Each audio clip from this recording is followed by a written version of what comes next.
Hey, hello, this is Sean from the podcast Thrive Not Survive After Abuse. I was following a conference yesterday, and one of the things that we were working on is our why.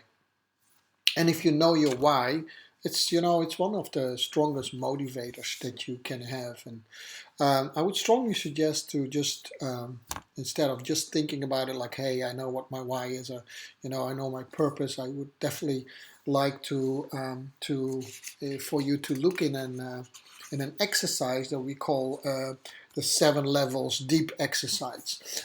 Just Google it and you'll find it. But it actually pushes you so far that you actually can literally embody your why. And it sounds maybe a little bit weird, but it is absolutely true. I did the exercise myself, and even if I ask myself, hey, I want to help people who are, victims of sexual abuse, and then someone else asks you, or you can ask yourself, hey, but why do you want to help people? And I say, hey, yeah, I think there are too many in the world, and there's and so on and so on and so on. And in the end, you just come out with your why. So I did that exercise, and those were my questions. And so my second level was, hey, I would like to serve more people. But why would you like to serve more people?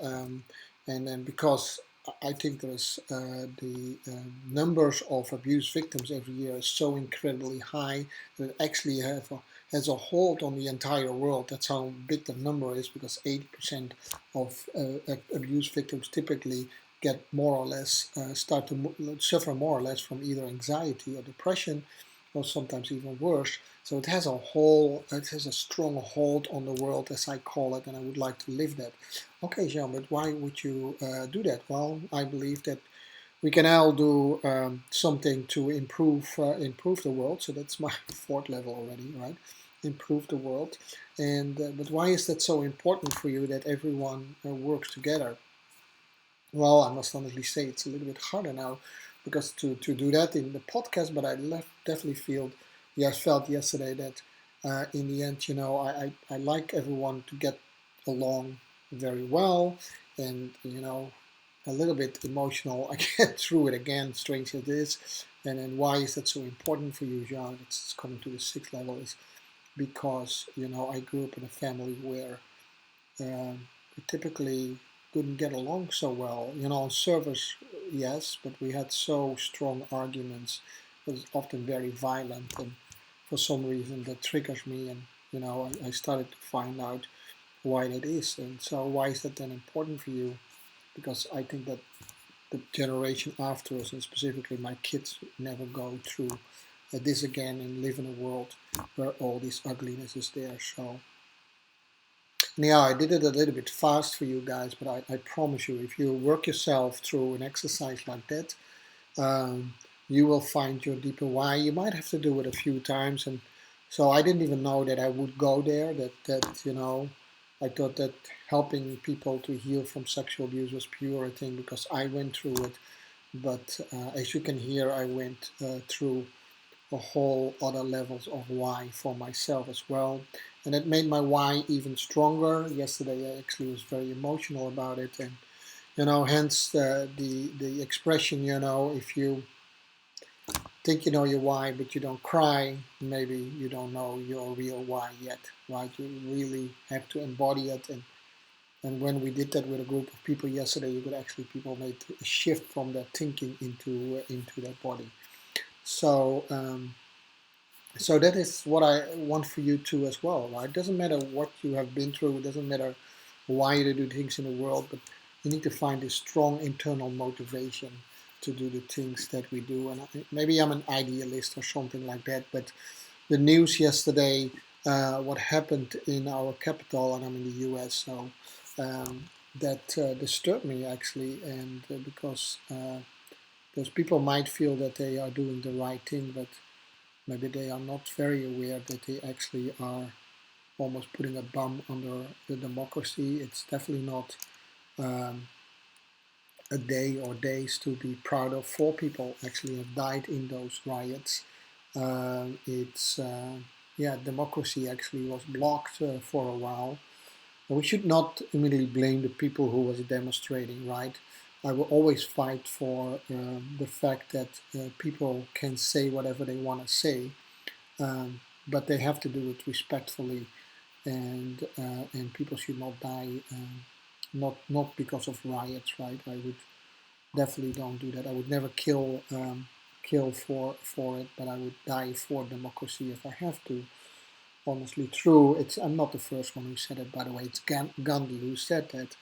Um, but it says to me that I don't think that a lot of people see what a privileged life they have here in the U.S. You could be the poorest of the poorest, by the way, in the United States, and you still belong to the top 10% of more blessed people in the world, more privileged people in the world. That's honestly true, and I'm sure if you are the one that's living on the street, you don't feel that. I totally understand. But I hope that we see as one country and one nation that we don't point fingers to the people who maybe were doing the wrong thing yesterday in our eyes, but there's something going on in our democracy. There's a strong polarization going in there, and it's always, the excess. It's like an iceberg, right? We see the top of the iceberg, but there must be a lot of other people very unhappy the way democracy is run in the United States at the moment. But we have a system, people. We have a system that can bring us and help us come together.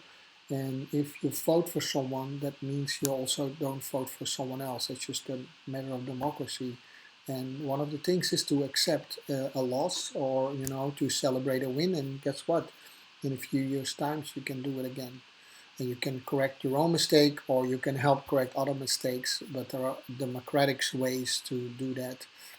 Trust me, I come from a country that is also a democratic country, but I come from a different country than the United States. But I feel very American, and maybe because of that, I see what a privileged country it is that we live in. And one of the things that you could do is find your stronger why, which you will see that's always driven by something good in you. And that's my little addition to the world for today.